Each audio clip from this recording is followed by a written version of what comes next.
আলাইকুম। আবার চলে এলাম আর একটা রেসিপির সাথে।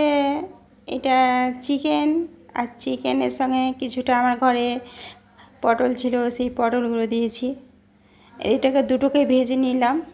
এইভাবে একটু কষা কষা করে এটাকে কম তেল মশলার মধ্যে রান্না হবে।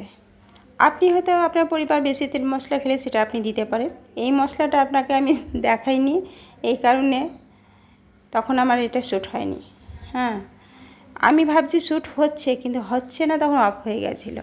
যাই হোক, এটাতে ছিল কিছু কাঁচা পেঁয়াজ, আদা রসুন, কিছুটা গুঁড়ো, হালকা তেল মশলা। আপনার পরিবার যদি বেশি তেল মশলা খায় সেই বা ক্ষেত্রে আপনি সেটাকে ব্যবহার করতে পারেন। আমার পরিবার খুব তেল মশলাতে এটা আমি রান্না করেছি। এটা ছোটো বড় সবার খাওয়া হবে।